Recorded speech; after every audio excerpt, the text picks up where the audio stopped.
Bwana Yesu asifiwe. Na wasalimu watu wa Mungu kwa jina la Bwana Yesu. Asante kwa kuja tena siku ya leo, siku ya 4 ya semina yetu na kampeni yetu.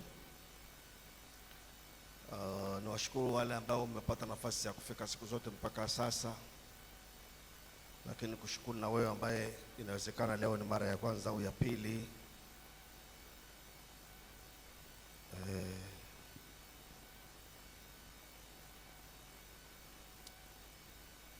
Tunazungumza habari za wito mzito wa uvuvi wa mioyo.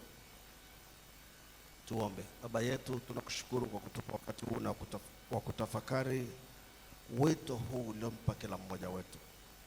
Kama Bwana wetu alivyosema, kama Baba alivyonituma ulimwenguni, mimi nami naliwapeleka ulimwenguni. Tumetumwa ulimwenguni tukiwa na ujumbe wako huu wa Injili, habari njema za mwana wako, ili tuzipeleke kwa kila kiumbe. Na umetupa Roho wako ambaye kwa yeye twaenda kunena na kushuhudia. Asante kwa kutupa heshima hii ya kushirikiana nawe katika kazi hii kubwa ya kuwaleta wana wa ufalme katika familia.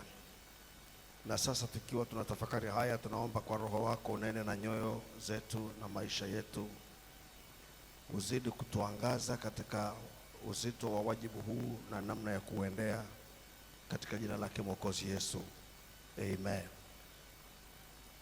Bwana Yesu akasema mavuno ni mengi, shida ni nini? Kutenda kazi. Na unaweza kuona watenda kazi, watu wanaoenda shambani kuvuna ndio wachache.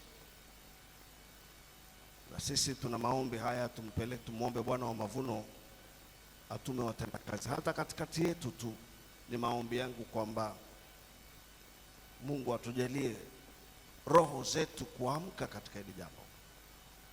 Tuwe wapeleka injili hii kwa kila kiumbe. Kama tulivyosema katika andiko lile la pili la msingi kabisa, Injili ya Yohana, Yesu hakuchagua. Unajua kuna wainjilisti ambao hawahubiri mikutano midogo wala vijijini wala wapi, wanataka vitu vikubwa kwa sababu ya prestige. That is wrong. Hakuna mwinjilisti mkubwa kama Yesu. Alihubiri kwa umati, akahubiri kwa kundi dogo, akahubiri kwa mtu mmoja, kwa sababu mmoja ni wa thamani. Tuko pamoja. Na sasa yeye amekuja, ameacha utukufu wake na ukuu wake, akaja ulimwenguni akawa mtu kama sisi, akafanya yale aliyofanya pale Mashariki ya Kati, na hatimaye akaenda kufa na kufufuka kwa ajili ya kila mwanadamu. Nje ya mji, mahali wapitapo watu wote, amevuliwa nguo, akawambwa msalabani. Hakuona aibu kufa ili kunipata mimi na wewe. Je, sisi tuone aibu kwenda kusema habari zake? Maana Waebrania anasema na tutoke nje tukilichukua shutumu lake. Kumwonea haya Yesu ni dhambi kubwa. Kuona haya kuwaendea watu kusema na Yesu, kusema na habari za wokovu wao ni dhambi kubwa. Hasa tunapojua huyu mwenye hii Injili alifanya nini. Hasa tunapojua habari hii ndio tumaini pekee, ndio namna pekee ya wao kuokoka, ndio uweza wa Mungu uleta wokovu. Tusipowapelekea hakuna namna ya wao kuokoka. Ndio maana tukasema uvuvi wa mioyo ni wajibu wenye umuhimu mzito uliowekwa mabegani mwa kila muamini, ambao kutokuutimiza, yani kutokuutimiza wajibu huo, kuna matokeo ya kuokoka au kupotea kwa muhusika, kwa maana ya sisi wenyewe tunaopeleka na wale wanaopelekewa pia. Ili la sisi wenyewe wengi wetu hatujaona kama ni dhambi kutokwenda kushuhudia. Hatuoni ni dhambi kukaa na jirani miaka na miaka hajui chochote kuhusu wokovu, kukaa naye kazini, kukaa naye kwenye biashara. Kila anayeletwa machoni pako, mlango ukakufungukia wa kusema naye, kitendo cha yeye kuja hapo ni jukumu lako. Damu yake iko mikononi mwako, iko mikononi mwangu. Bwana Yesu apewe sifa nyingi. Na katika kujifunza mengi haya, tumeanza jana wazo hili. Tunazungumza muhtasari wa Injili tunayoiwasilisha kwa watu, kwamba una mambo manne. Katika haya tunazungumza mambo ambayo tumeyasema katika approach tofauti, katika angle tofauti. Na hapa tuna sura zile 6 za kwanza za kitabu cha waraka wa Paulo kwa Warumi. Na sehemu ya kwanza tulitaja zote 4. Tulisema ya kwanza utambulisho wa Injili. Kwanza ni utambulisho wa Injili ambako ndani yake kuna Injili ni nini na asili yake ni nini. Lakini la pili tuzungumza sababu na hitaji la Injili kwa watu wote duniani. Kwa nini watu wote duniani wanahitaji Injili? Wote, wenye dini na wasiokuwa nao. Tatu, tulizungumza habari za msingi wa wokovu. Ni kwa msingi gani Mungu huokoa? Hapa tuna maneno matatu: neema, ukombozi ulio katika Kristo Yesu na imani. Yote, unajua huwezi kuwa mshuhudiaji kama una maarifa ya mambo haya vizuri. Huwezi kumuongoza mtu njia ambayo wewe mwenyewe huijui. Utakuwa effective enough. Utaishia kutoa ushuhuda wako peke yako, lakini utautoa pia katika mwanga wa mambo ya msingi yanayotakiwa, ambalo ni la muhimu. Ushuhuda ni muhimu, lakini unatolewa katika msingi huu. Na 4, hitaji la kulelewa kiroho baada ya kuokoka. Na hapa tuzungumza habari za maarifa na mahusia ya msingi. Katika maandiko, katika sura hizi 6 ya kitabu cha Warumi tunapata mambo yote haya. Jana tulifafanua lile la kwanza, utambulisho wa Injili, kwamba Injili ni nini, asili yake ni nini. Tukasema Injili, tunaposikia Injili maana yake ni habari za mwana wa Mungu. Mungu aliyefanyika mwili, na kwa mwili huo akafa kama sadaka inayotununua sisi kwa Mungu, inayotutenga na dhambi zetu na kutuhesabia haki. Ndani ya Injili hiyo kuna uweza unaoleta wokovu. Ndani ya Injili hiyo kuna ufunuo wa jinsi Mungu anavyowahesabia wanadamu haki.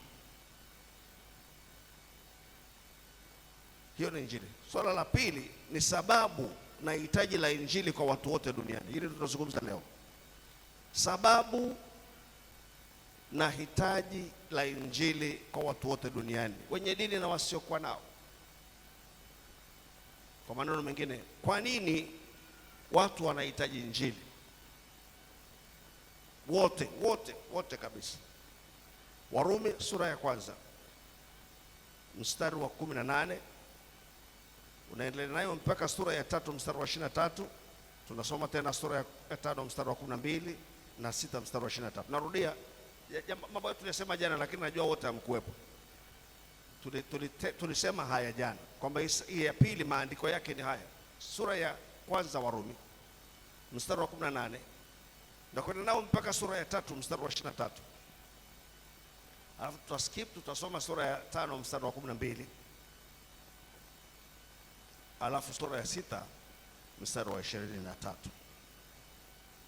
Tuanze na sura ya kwanza Warumi mstari wa 18, na hapa tutasoma tukitafakari.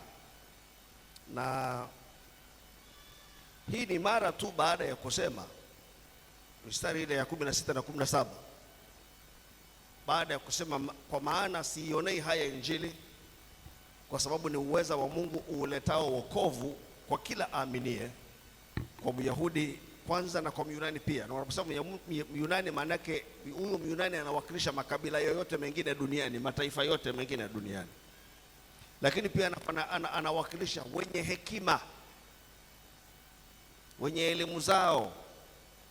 Ukienda na Wakorintho sura ya kwanza pale unaona anazungumza habari za, anasema kwa Wayunani hii Injili ni kikwazo, na kwa Wayahudi ni kikwazo, kwa Wayunani ni nini?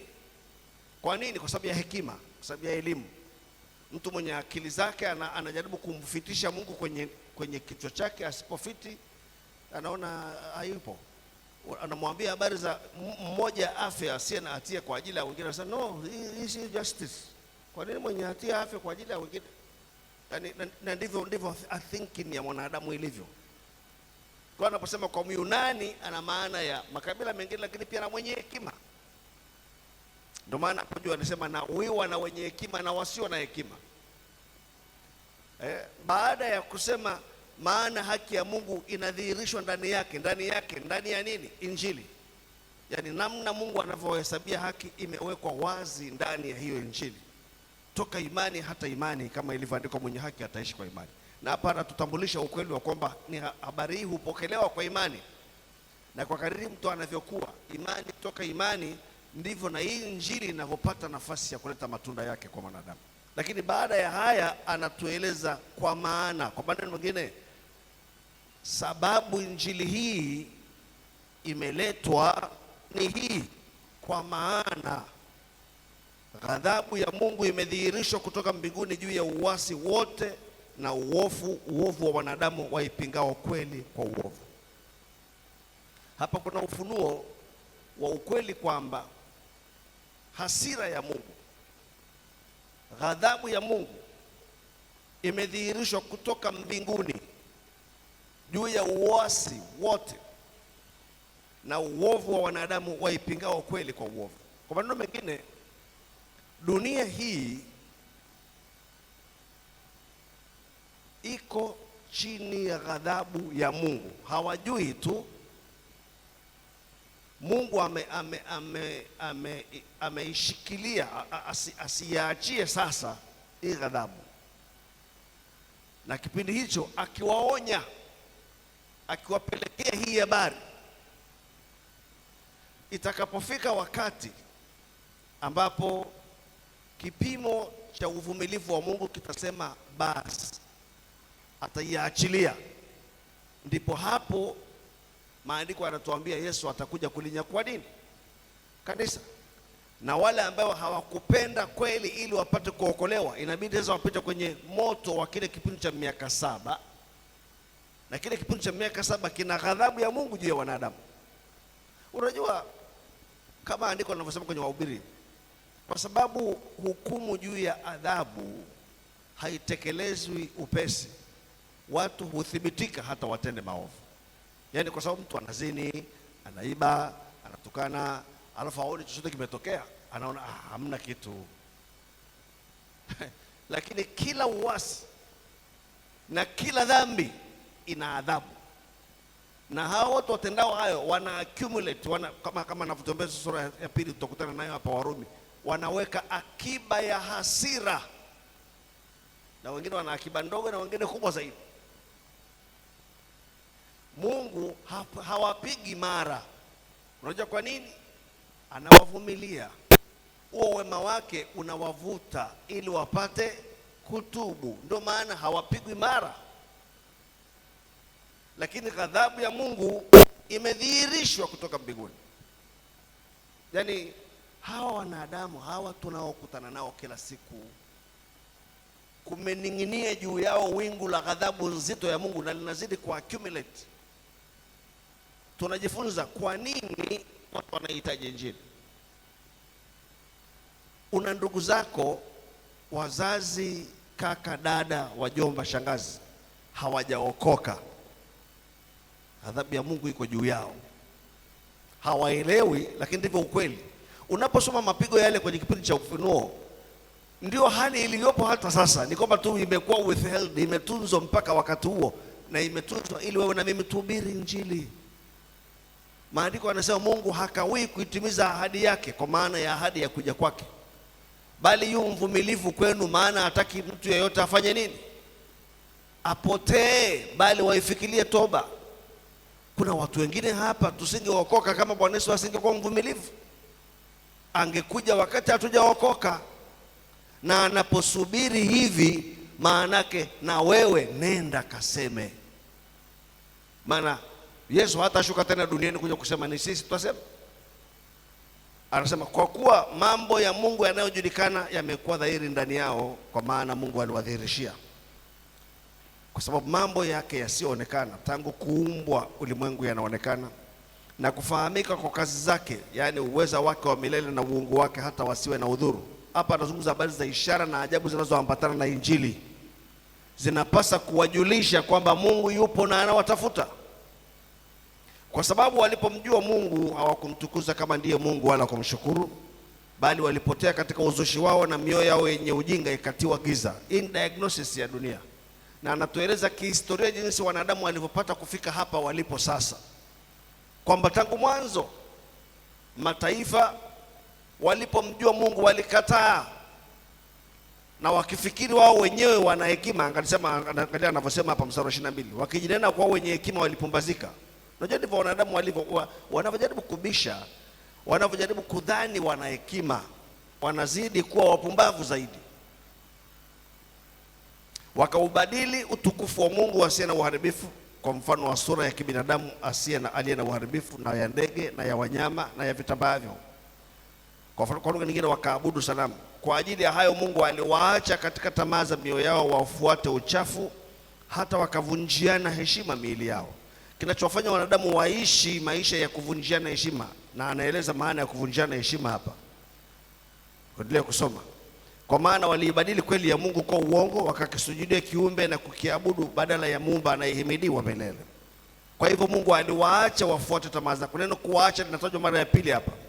Wafuate tamaa zao za aibu. Hata wanawake wakabadili matumizi ya asili kwa matumizi yasiyo asili.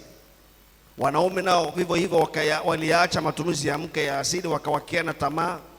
Wanaume wakitenda yasiyowapasa, wakapata nafsini mwao malipo ya upotevu yaliyo haki yao. Ndugu zangu,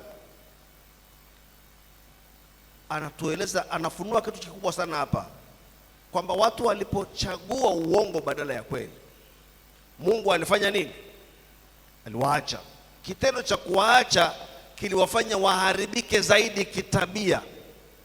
Unajua mwanadamu bila Mungu na utukufu wake ni mbaya kuliko wanyama, mbaya kuliko wanyama. Anazungumza habari za kuabudu sanamu, habari za kinachosema hapa, habari za kuwakiana tamaa za aibu. Anazungumza habari za uasherati, tena uliopindukia, wa wanawake kwa wanawake na wanaume kwa wanaume. Na haya ni matokeo ya Mungu kuwaacha. Na anasema tabia hizo ni malipo ya upotevu wao yaliyo haki yao. Kwa lugha nyingine, kuendelea kuharibika yenyewe ni hukumu. Unanielewa? Hali ya kuendelea kuharibika ni matokeo, ni malipo ya wao kumwacha Mungu. Kwa lugha nyingine, wamefanywa watumwa wa tamaa zao. Alafu anaendelea kusema mstari wa 28, anarudia tena neno kukataa. Na kama walivyokataa kuwa na Mungu katika fahamu zao, yani katika fikra zao, katika akili zao, badala ya kila, unajua mwanadamu aliumbwa kwamba kila anachofanya akumbuke Mungu amesema nini, ili akimuongoze hicho alichosema Mungu. Kabla hajafanya uamuzi afikiri Mungu amesema nini, hilo limuongoze kwenye maisha yake. Lakini anapokuwa hana Mungu kwenye fikra zake, Mungu, neno lake Mungu halina nafasi katika maamuzi yake, ni hatari. Unakumbuka Yesu pale nyikani, kila alipokuwa anajaribu alikuwa anasemaje? Kila alipokuwa anajaribiwa anasema imeandikwa. Alikuwa anamkumbuka Mungu. Ndivyo tulivyoumbwa, tuishi kwa kumkumbuka Mungu na kumnyenyekea na kuongozwa naye. Lakini walivyokataa kuwa na Mungu katika fahamu zao, Mungu aliwaacha wafuate akili zao zisizofaa wayafanye. Na ndio hali ya wanadamu. Tunazungumza huu ni ufunuo wa Mungu juu ya wanadamu walioanguka dhambini, walivyo na jinsi walivyofika hapo, kwamba akili zao hazifai, zimeharibika. Muono wa akili umeharibika. Matokeo yake wamejawa, mstari wa 29, wamejawa na udhalimu wa kila namna, uovu na tamaa na ubaya. Wamejawa na husuda na uuaji na fitina na hadaa, watu wa nia mbaya, wenye kusengenya, wenye kusingizia, wenye kumchukia Mungu, wenye jeuri, wenye kutakabari, wenye majivuno, wenye kutunga mabaya, wasiowatii wazazi wao, wasio na ufahamu, wenye kuvunja maagano, wasiopenda jamaa zao, wasio na rehema, ambao wakijua sana hukumu ya haki ya Mungu, ya kwamba wayatendayo hayo wamestahili mauti, wanatenda hayo, wala si hivyo tu, bali wanakubaliana nao wayatendao. Kwa lugha nyingine, wamelewa dhambi. Kama jinsi mtu akilewa sigara anakuwa mtumwa wake, anavuta daima. Kama jinsi mtu akilewa pombe anakuwa, napozungumza ulevi pana nazungumza addiction, swala la kumilikiwa na ile hali, anakuwa hawezi kuacha. Ndivyo ilivyo pia wamelewa na zinaa, hawawezi kuacha. Wamelewa, fikra zao hazioni sawa sawa. Na hapa tunazungumza wanadamu wote, wasomi na maamuma, matajiri kwa maskini. Hii ndio hali yao. Kwa nini wanahitaji injili? Ni watumwa wa dhambi. Yesu alisema na Wayahudi, kila atendaye dhambi ni mtumwa wa dhambi. Lakini akawaambia, nanyi mtaifahamu kweli, nayo kweli itawaweka huru. Hakuna kinachomweka mtu huru mbali na utumwa huu isipokuwa injili. Hebu kabla hatujaendelea, twende kwenye kitabu cha Waefeso. Hapa tunazungumza habari, anazungumza habari za wanadamu wote, lakini mkazo ni kwa mataifa. Tuko pamoja? Wanadamu wote, lakini ameanza na mataifa. Kisha sura ya pili anazungumza na Waisraeli, kuonesha kwamba na wao wala hawana unafuu wowote. Sura ya 4 wa Efeso mstari wa 17 mpaka mstari wa 19, in description ya mataifa. Basi nasema neno hili tena, nashuhudia katika Bwana, tangu sasa msienende kama mataifa waenendavyo. Huenendaje? Kwani katika ubatili wa nia, yani katika akili zao zilizo batili, zilizo ovyo. Kwa nini za ovyo? Mungu amewaacha. Kinachompa mtu nuru ni Mungu. Anasema ambao akili zao zimetiwa nini? Kanisa, niambie, akili zao zimetiwa nini? Giza. Akili zimetiwa giza, hazioni. Nao wamefarikishwa na uzima wa Mungu. Kufarikishwa maana yake kutengwa. Wametengwa na uhai wa Mungu kwa sababu ya ujinga uliomo ndani yao, kwa sababu ya ugumu wa mioyo yao. Na unajua watu hawa wengine ni statesmen maarufu duniani, wasomi wakubwa, maprofesa, marais, mawaziri, watu wakubwa. Inapokuja kwenye mambo ya rohoni ni wajinga mpaka wanashangaa. Wajinga, hawajui, ambao wakiisha kufa ganzi wanajitia katika mambo ya ufisadi, wapate kufanyisha kila namna ya uchafu kwa kutamani. Na anaposema anazungumza kwa kutamani, maana yake hii ni addiction. Yaani kichafu anakiona ni kitamu sana na ni kizuri, cha aibu anakiona kwamba hiki hakiepukiki. Huu ni utumwa. Ndio maana Mungu akawaambia Wathesalonike wa kwanza sura ya 4, akawaambia mstari wa 3 mpaka mstari wa 5, maana haya ndio mapenzi ya Mungu, kutakaswa kwenu, muepukane na uasherati. Kila mmoja wenu ajue kuuweza mwili wake katika utakatifu na heshima, si katika hali ya tamaa mbaya kama mataifa wasiomjua Mungu. Kumbe mataifa wasiomjua Mungu, hii ndio hali yao. Tuko pamoja? Nasema tunazungumza kwa nini watu wote wanahitaji injili. Unajua, kama kuna wagonjwa wanaumwa ugonjwa wa kufisha lakini unatibiwa, mtu akikuuliza kwa nini tunahitaji kuagiza dawa zije zipitie wizara inayotakiwa, zigawanywe haraka, tunasema kwa sababu Watanzania wananchi wanaumwa, lakini wanaumwa ugonjwa ambao wasipopata hiyo dawa watafanya nini? Watakufa. Ndugu zangu nisikilizeni, hii ndio hali ya dunia. Unajua, kwa sababu sisi wenyewe tumetoka huko, alafu tunaishi nao, hatujui nini kinaendelea, hatujui hali. Mungu anawaonaje? Hii ndio Mungu, hivi ndivyo Mungu anavyowaona. Na kinachoweza kuwatoa huko, injili si kwamba inampa mtu tu msamaha wa dhambi, lakini inamtoa pia kwenye mamlaka ya dhambi, inamuokoa, inamweka huru kutoka kwenye hii hali. Na akikaa, ndio maana tuzungumza habari za ile hatua ya kulelewa. Akilelewa sawa sawa, anakuwa huru kweli kweli. Sura ya pili, ya kwanza imeeleza hiyo hali, ikikaza mataifa wanasemaje. Lakini sura ya pili, Warumi sura ya pili, inaonyesha kwamba hata walio wa dini sasa, hata walio kwa Waisraeli sio tofauti. Anaanza kusema, kwa hiyo wewe mtu wa yeyote uhukumie, huna udhuru, kwa maana katika hayo mhukumuo mwingine wajihukumu mwenyewe kuwa na hatia, kwa maana wewe uhukumuye unafanya yale yale. Nasi twajua ya kuwa hukumu ya Mungu ni ya kweli juu ya yao wafanyayo hayo, wewe binadamu uwahukumue wale wafanyayo hayo na kutenda yayo hayo mwenyewe, je, wadhani ya kwamba utajiepusha na hukumu ya Mungu? Au waudharau wingi wa wema wake na ustahimili wake na uvumilivu wake, usijue ya kuwa wema wa Mungu wa kuvuta upate kutubu? Bali kwa kadri ya ugumu wako na kwa moyo wako usio na toba wajiwekea akiba ya hasira kwa siku ile ya hasira na ufunuo wa hukumu ya haki ya Mungu. Unajua hiyo hukumu ipo, lakini swala la kufunuliwa kuwekwa wazi. Na hii ndio hali yao, wanapozidi kufanya moyo mgumu wanajiwekea akiba ya nini? Ya hasira.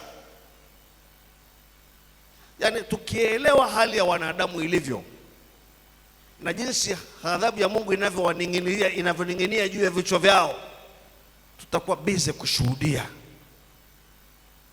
Tena tutakuwa tunamshukuru Mungu ametuokoa, kuelewa maana ya wokovu wetu ni nini. Anasema atakayemlipa kila mtu kwa kadiri ya matendo yake. Wale ambao kwa saburi katika kutenda mema wanatafuta utukufu na heshima na kutokuharibika watapewa uzima wa milele. Na wale wenye fitina wasioitii kweli bali wakubaliwa dhuluma watapata hasara na ghadhabu, dhiki na shida juu ya kila nafsi ya mwanadamu atendaye uovu, Myahudi kwanza na Myunani pia, bali utukufu na heshima na amani kwa kila mtu atendaye mema, Myahudi kwanza na Myunani pia.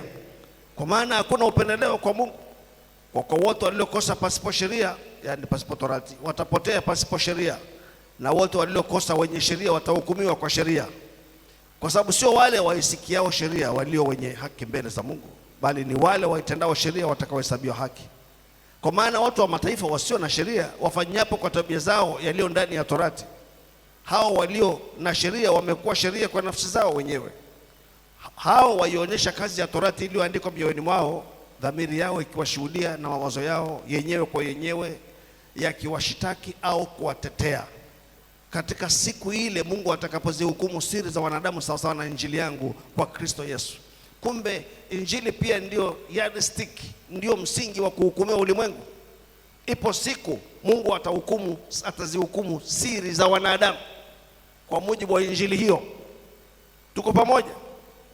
Sasa kutaka kujua kwamba alikuwa anazungumza habari za Myahudi, angalia mstari wa 17. Lakini wewe ukiwa unaitwa Myahudi na kuitegemea torati na kujisifu katika Mungu na kuyajua mapenzi yake na kuyakubali mambo yaliyo bora, nawe umeelimishwa katika torati na kujua hakika ya kuwa wewe mwenyewe kiongozi wa vipofu, mwanga wao walio gizani, mkufunzi wa wajinga, mwalimu wa watoto wachanga, mwenye namna ya maarifa na ya kweli katika torati.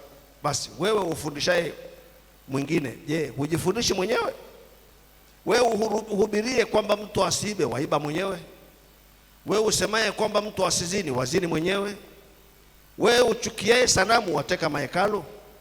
Wewe ujisifuye katika torati, wamvunjia Mungu heshima kwa kuiasi torati?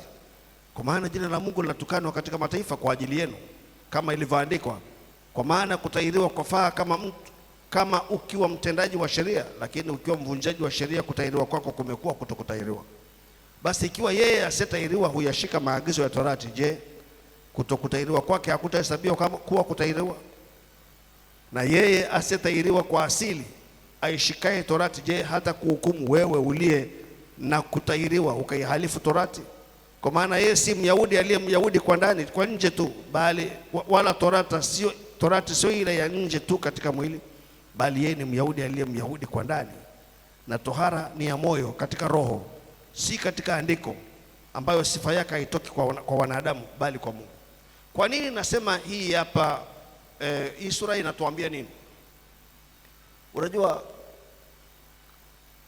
ulimwengu uligawanyika kati ya Waisraeli, watu wenye agano na Mungu, na mataifa mengine. Tuko pamoja? Na Waisraeli ndio waliokuwa na torati, ndio waliokuwa na maandiko, ndio waliokuwa na Mungu, lakini nao hali yao ni sasa na mataifa. Kwa maneno mengine, hakuna tofauti ya Myahudi na asiye Myahudi, wote ni watenda dhambi. Na hii ina maana hii, wenye dini wote, sio Wayahudi tu, wanaitwa Wakristo wa dini, wanaitwa Waislamu, wanaitwa nani, wenye maarifa ya hiki ni kibaya, hiki ni kizuri, hawana tofauti na wale wasiokuwa nayo. Yaani yule mpagani ambaye haamini kabisa kuna Mungu na hawa wenye dini hawana nini? Hawana tofauti. Lakini tubatizo tulipokuwa wadogo tulipata kipaimara, sijui tufanye nini. Ndio, lakini matendo ni yale yale. Au niambieni, wakishapata kipaimara wanaacha kutenda dhambi? Wanaacha? Kwani huko magerezani si wamejaa tele? Kwani wazinifu si hao wanaojiita wa Kristo? Hawana tofauti yoyote. Kwa nini argument iko hapa? Twende sura ya 3. Sura ya 3.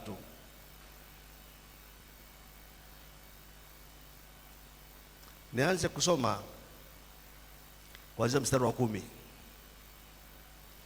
Kama ilivyoandikwa ya kwamba hakuna mwenye haki hata mmoja, hakuna afahamuye, hakuna mtafutaye Mungu.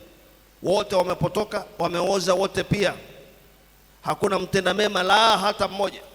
Koo lao ni kaburi wazi, kwa ndimi zao wametumia hila. Sumu ya fira, yani ya kuua, chini ya midomo yao. Kwa maneno mengine, maneno yao yanaua. Unajua wanadamu wana maneno makali kuliko upanga, kuliko mishale. Vinywa vyao vimejaa laana na uchungu. Miguu yao ina mbio kumwaga damu. Uharibifu na mashaka yamo njiani mwao, wala njia ya amani hawakuijua. Kumcha Mungu hakuko machoni pako. Hii ni description ya Mungu juu ya wanadamu. Lakini nani hawa wameambiwa haya kwanza kabla ya wengine? Angalia mstari wa 19.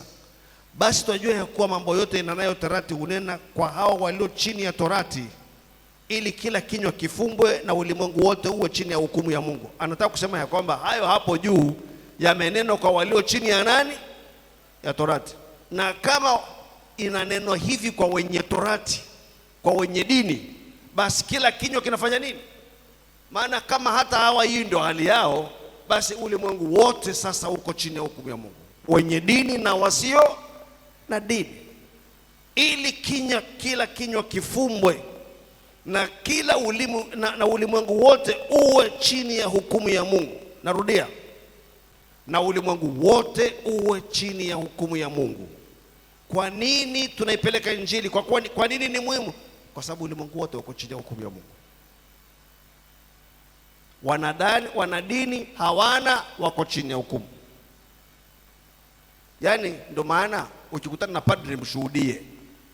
Ukikutana na mtu anaitwa kasisi, mchungaji, sio askofu nani, usimwogope. Huyu naye ni mwanadamu. Yesu aliwahubiri viongozi wa dini. Wanafunzi wa Yesu waliwahubiri Mafarisayo, viongozi wa madhehebu yale. Anaitwa mwanadamu, yuko chini ya hukumu ya Mungu. Anaitwa mwanadamu, na sio sisi tunamhukumu. Mungu ameshasema hivyo. Tuko pamoja? Anasema kwa sababu hakuna mwenye mwili atakayehesabiwa haki mbele zake kwa matendo ya sheria, kwa maana kutambua dhambi huja kwa njia ya sheria. Lakini sasa haki ya Mungu imedhihirika pasipo sheria, inashuhudiwa na torati na manabii. Ni haki ya Mungu iliyo kwa njia ya imani katika Yesu Kristo kwa wote waaminio. Maana hakuna tofauti. Anasema wote, maana yake Wayahudi na wasio Wayahudi, wenye dini na wasiokuwa nayo. Kwa nini? Rudia nyuma yangu. Kwa sababu wote wamefanya dhambi na kupungukiwa na utukufu wa Mungu. Sasa kama wamefanya dhambi, maana yake nini? Angalia sura ya 5 pale mstari wa 12. Hii anaendelea kukaza jambo hili hili. Sura ya 5 mstari wa 12 anasema, kwa hiyo kama kwa mtu mmoja ambaye ni Adamu dhambi iliingia ulimwenguni, na kwa dhambi hiyo mauti, na hivyo mauti ikawafikilia watu wangapi? Wote. Kwa nini? Kwa sababu wote wamefanya dhambi. Maneno haya ya tafakari, yaelewe. Ukipata maarifa utashuhudia kama yapasavyo kushuhudia. Maana kuna watu wengine wanasema acha dhambi uokoke. That's not the gospel. Hawezi. Mpe Injili, amwamini Yesu. Yesu atampa nguvu ya kuacha dhambi. Wewe acha sigara uokoke. Kwa hiyo akiacha ameokoka? Akisema okay, nimeshaacha, nimeokoka? No. Sura ya 6 mstari wa 23 anasema hivi. Na hii inatuonesha sasa nini mwisho, stendi ya mwisho ya mambo haya ni wapi? Kwa maana mshahara wa dhambi ni nini? Mauti. Mauti inayosemwa ni ipi? Unapomwambia ni mauti, lazima ufafanue. Mauti inayosemwa ni ile ya pili, na kila, ngoja nikupe andiko hili maana unahitaji kuyafahamu wewe mshuhudiaji. Sura ya 20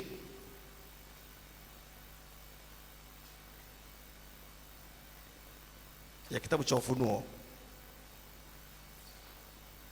yafahamu vizuri sana. Mstari wa 15 anasema hivi, mstari wa 14 na 15, mauti na kuzimu zikatupwa katika lile ziwa la moto. Hii ndio mauti ya pili, yani hilo ziwa la moto. Na iwapo mtu yeyote hakuonekana ameandikwa katika kitabu cha uzima, alitupwa katika lile ziwa la moto. Sura ya 21 mstari wa 8. Haya ni maandiko muhimu sana ya kushuhudia. Bali waoga na wasioamini na wachukizao na wauaji na wazinzi na wachawi na hao waabuduo sanamu na waongo wote, sehemu yao ni katika lile ziwa liwakalo moto na kiberiti. Hii ndiyo mauti ya pili. Hiyo ndio stendi ya mwisho kwa watu hawa. Ndugu zangu, nimalize kwa kusema hivi.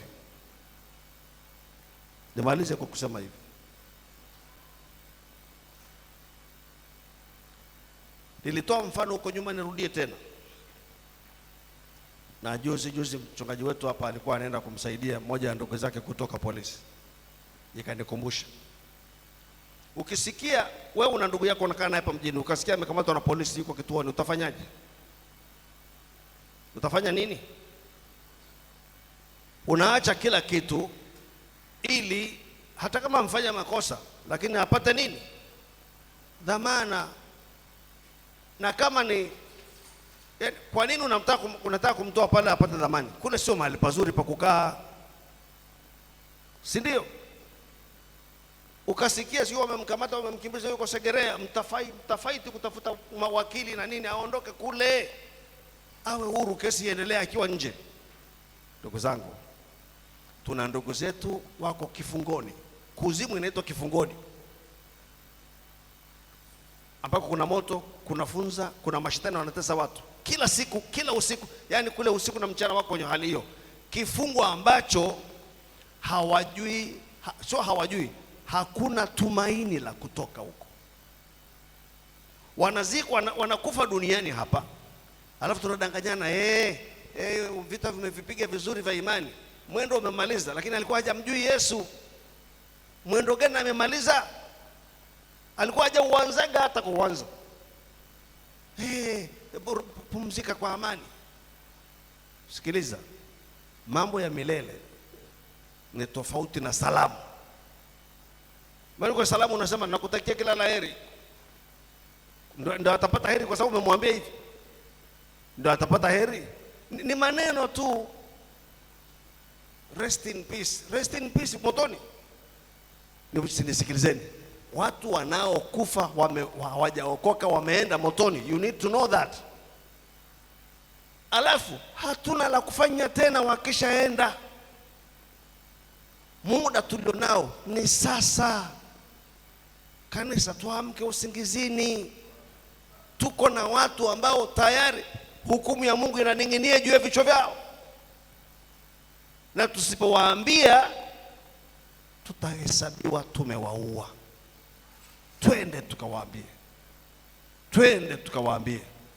Nasema twende tukawaambie. Kila ABF iweke mkakati kuhakikisha eneo lake limesikia tena na tena na tena na tena na tena. Kila mtu ahakikishe majirani wamesikia tena na tena na tena na tena na tena. Mnaofanya kazi nao kadhalika, jenga mahusiano ya makusudi kama Yesu alivyoenda kwa watoza ushuru, akala nao. Usijiweke mbali kwamba mimi hapa tunajitenga na dhambi zao, lakini wao tunawavuta kwenye ufalme. Tusimame.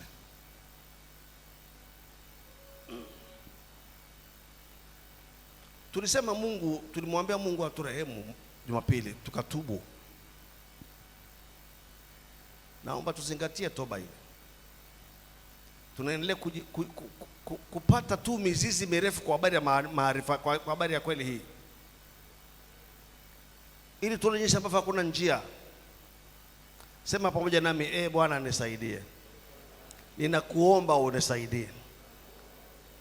Huduma hii ya ushuhudiaji, huduma hii ya upatanisho iwe mtindo wa maisha popote nilipo. Mungu, nawaleta ndugu zangu mikononi mwako. Nitawataja kwa majina yao mbele zako. Uwapelekee watu waseme nao neno lako, wapate kuokolewa wakati bado mlango huu wazi. Nisaidie, tusaidie katika jina la Yesu. Sijui tukiwa katika hali ya maombi ya namna hiyo, kuna mmoja wetu hajaokoka.